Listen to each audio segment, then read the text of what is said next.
Super star Darshan ಮತ್ತು ಧ್ರುವ ಸರ್ಜಾ ನಡುವೆ ಏನು ಸರಿಯಲ್ಲ ಎನ್ನುವ ಅನುಮಾನ ಬಹಳ ದಿನಗಳಿಂದ ಚಂದನಪನದಲ್ಲಿ ಸುದ್ದಿಯಲ್ಲಿತ್ತು. ಕಾವೇರಿ ಹೋರಾಟದಲ್ಲಿ ಶಿವರಾಜ್ ಕುಮಾರ್ ಅವರ ನೇತೃತ್ವದಲ್ಲಿ ಕನ್ನಡ ಚಿತ್ರರಂಗ ಭಾಗಿಯಾಗಿದ್ದಾಗ ಶಿವಣ್ಣನ ಪಕ್ಕದಲ್ಲಿ ಮೊದಲು ವೇದಿಕೆಯ ಮೇಲೆ ಧ್ರುವ ಕುಳಿತಿದ್ರು.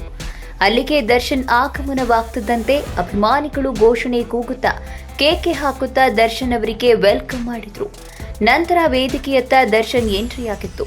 ತಕ್ಷಣವೇ ಧ್ರುವ ಅಲ್ಲಿಂದ ಎಕ್ಸಿಟ್ ಆಗಿದ್ರು. ಇದು ಇವರಿಬ್ಬರ ನಡುವೆ ಏನೋ ಮನಸ್ತಾಪ ಇದೆ ಎನ್ನುವ ವಿಚಾರಕ್ಕೆ ಪುಷ್ಟಿ ನೀಡಿತ್ತು. ಇದಾದ ಬಳಿಕ ಮನಸ್ತಾಪದ ವಿಚಾರದ ಬಗ್ಗೆ ಧ್ರುವ ಸರ್ಜಾ ತಮ್ಮ ಬರ್ತ್ಡೇ ಸಂಭ್ರಮದ ಸಂದರ್ಭದಲ್ಲಿ ಮಾತನಾಡಿದ್ರು. ದರ್ಶನ್ ಅವರು ಸೀನಿಯರ್, ದರ್ಶನ್ ಅವರ ಉಪಸ್ಥಿತಿ ಮತ್ತು ಅನುಪಸ್ಥಿತಿಯಲ್ಲೂ ಕೂಡ ಅದೇ ಮರ್ಯಾದೆ ಇರುತ್ತೆ. ಆದರೆ ಅವರ ಬಗ್ಗೆ ಕೇಳಲು ಕೆಲವು ಪ್ರಶ್ನೆಗಳಿವೆ, ಅವುಗಳನ್ನ ಅವರ ಬಳಿಯೇ ಕೇಳಬೇಕು ಎಂದು ಪ್ರತಿಕ್ರಿಯಿಸಿದ್ರು. ಇದೀಗ ದರ್ಶನ್ ಅವರ ಮಾಜಿ ಪಿಎ ಮಲ್ಲಿಕಾರ್ಜುನ್ ಹಲವರಿಗೆ ವಂಚಿಸಿರುವ ವಿಚಾರ ಬೆಳಕಿಗೆ ಬಂದಿದೆ. ಈ ವ್ಯಕ್ತಿ ದರ್ಶನ್ ಅವರಿಗೂ ಕೂಡ 2 ಕೋಟಿ ವಂಚಿಸಿದ್ದರಂತೆ. ಈ ಮಲ್ಲಿಕಾರ್ಜುನ್ ಅರ್ಜುನ್ ಸರ್ಜಾ ಅವರಿಗೂ ಕೂಡ 1 ಕೋಟಿ ವಂಚಿಸಿದ್ದು, ಅರ್ಜುನ್ ಅವರು ಚೆಕ್ ಬೌನ್ಸ್ ಪ್ರಕರಣವನ್ನ ದಾಖಲಿಸಿರೋದ್ರಿಂದ ಮತ್ತೆ ಹಳೆಯ ವಿಚಾರ ಚರ್ಚೆಯಾಗ್ತಾ ಇದೆ. ದರ್ಶನ್ ಮತ್ತು ಧ್ರುವ ಸರ್ಜಾ ಕುಟುಂಬದ ವೈಮನಸ್ಸಿಗೆ 3 ಸಿನಿಮಾಗಳು ಕಾರಣವಾಗಿವೆ ಎನ್ನಲಾಗಿದೆ. ಆ ಸಿನಿಮಾಗಳು ಪ್ರೇಮ ಬರಹ, ಖಾಕಿ ಮತ್ತು ಶಿವಾರ್ಜುನ ಎನ್ನಲಾಗಿದೆ. ಚಿರಂಜೀವಿ ಸರ್ಜಾ ಅಭಿನಯದ ಖಾಕಿ ಮತ್ತು ಶಿವಾರ್ಜುನ ಸಿನಿಮಾ ವಿಚಾರದಲ್ಲೂ ಕೂಡ ಸರ್ಜಾ ಕುಟುಂಬ ಮತ್ತು ದರ್ಶನ್ ನಡುವೆ ಭಿನ್ನಾಭಿಪ್ರಾಯ ಉಂಟಾಗಿತ್ತು ಎನ್ನಲಾಗಿದೆ. ಶಿವಾರ್ಜುನ ಚಿತ್ರವನ್ನ ಸರ್ಜಾ ಕುಟುಂಬದ ಆಪ್ತ ಮತ್ತು ಅವರ ಮ್ಯಾನೇಜರ್ ಆಗಿದ್ದ ಶಿವಾರ್ಜುನ ಅವರೇ ನಿರ್ಮಾಣ ಮಾಡ್ತಾ ಇದ್ರು. ಈ ಸಿನಿಮಾ ರಿಲೀಸ್ಗೆ ಸಿದ್ಧವಾಗಿತ್ತು. ಇದರ ಜೊತೆಗೆ ಚಿರಂಜೀವಿ ಸರ್ಜಾ ಅಭಿನಯದ ಖಾಕಿ ಸಿನಿಮಾ ಕೂಡ ತೆರೆಗೆ ಬರೋದಕ್ಕೆ ರೆಡಿಯಾಗಿತ್ತು. ಹಲವರ ಪ್ರಕಾರ ಶಿವಾರ್ಜುನ ಚಿತ್ರ ಮೊದಲು ಸೆಟ್ ಏರಿದ ಕಾರಣ ಇದೇ ಚಿತ್ರ ಮೊದಲು ಬಿಡುಗಡೆಯಾಗಬೇಕಿತ್ತು. ಆದರೆ ಖಾಕಿ ಕಾಂಪಿಟೇಷನ್ ಮಾಡ್ತಾ ಇತ್ತು. 2 ಸಿನಿಮಾಗಳಿಗೆ ಒಬ್ಬನೇ ನಾಯಕ ನಟನಾದ ಕಾರಣ ಹೊಂದಾಣಿಕೆ ಮಾಡಿಕೊಂಡು ಈ ಚಿತ್ರಗಳು ರಿಲೀಸ್ ಆಗಬೇಕಿತ್ತು. ಆದರೆ ಹಾಗಾಗಲಿಲ್ಲ.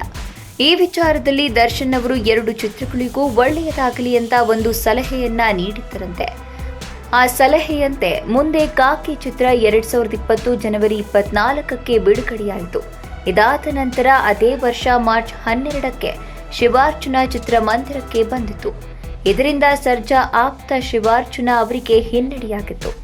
ಇದು ಕೂಡ ಸರ್ಜಾ ಕುಟುಂಬದ ಬೇಸರಕ್ಕೆ ಕಾರಣವಾಗಿದೆ ಎನ್ನಲಾಗಿದೆ.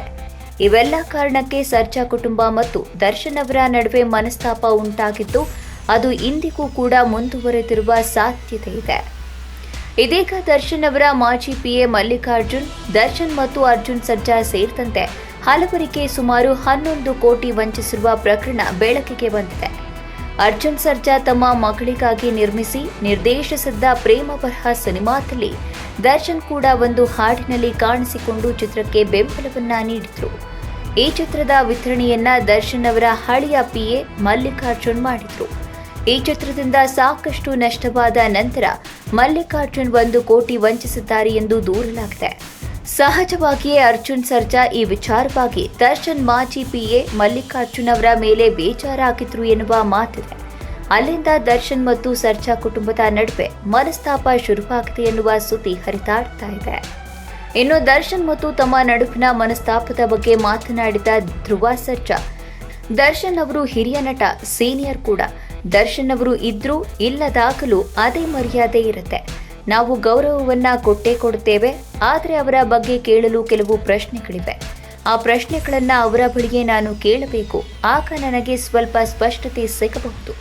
ಇದರಿಂದ ಸ್ಪಷ್ಟತೆ ಸಿಗಬಹುದು, ಸಿಗದೆಯೂ ಇರಬಹುದು. ಅದು ನಮ್ಮ ವೈಯಕ್ತಿಕ. ನನಗೂ ಸ್ವಾಭಿಮಾನ ಇದೆ. ನಾನು ಅವರೊಟ್ಟಿಗೆ ಈ ವಿಚಾರವಾಗಿ ಮಾತನಾಡುತ್ತೇನೆ. ನನಗೆ ಕೃತಕವಾಗಿ ವರ್ತಿಸೋಕೆ ಇಷ್ಟ ಇಲ್ಲ. ಕೆಲವರು ಫೇಕ್ ಅಕೌಂಟ್ ಕ್ರಿಯೇಟ್ ಮಾಡಿ ಇಲ್ಲದ ಅಪಪ್ರಚಾರ ಮಾಡ್ತಿದ್ದಾರೆ. ಅವರ ಬಗ್ಗೆ ಹೇಳುವುದೇ ಇಷ್ಟೆ.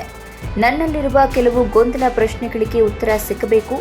ನಾಟಕೀಯವಾಗಿ ಮನಸ್ಸಲ್ಲೊಂದು ಹೊರಗೊಂದು ಇರುವುದು ನನಗೆ ಬರುವುದಿಲ್ಲ ಎಂದು ಹೇಳಿದರು. ಇದೀಗ ಮಲ್ಲಿಕಾರ್ಜುನ್ ಪ್ರಕರಣ ಬೆಳಕಿಗೆ ಬರುತ್ತಿದ್ದಂತೆ ಹಳೆಯ ವಿಷಯಗಳು ಮತ್ತೆ ಸುದ್ದಿಯಾಗ್ತಾ ಇವೆ.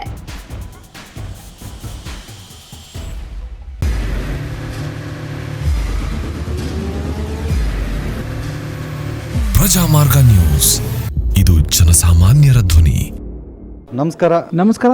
ನೀವು ನೋಡ್ತಾ ಇದ್ದೀರಾ ಪ್ರಜಾಮಾರ್ಗ ನ್ಯೂಸ್. ರಾಷ್ಟ್ರದ ರಾಜ್ಯದ ರಾಜಕೀಯದ ಬಗ್ಗೆ ಹೆಚ್ಚಿನ ಸಿನಿಮಾ ಅಪ್ಡೇಟ್ಗಳಿಗಾಗಿ ಫಸ್ಟ್ ಲೈಕ್ ಮಾಡಿ, ಸಬ್ಸ್ಕ್ರೈಬ್ ಆಗಿ. ಹಾಗೆ ಫಾಲೋ ಕೂಡ ಮಾಡಬೇಕು.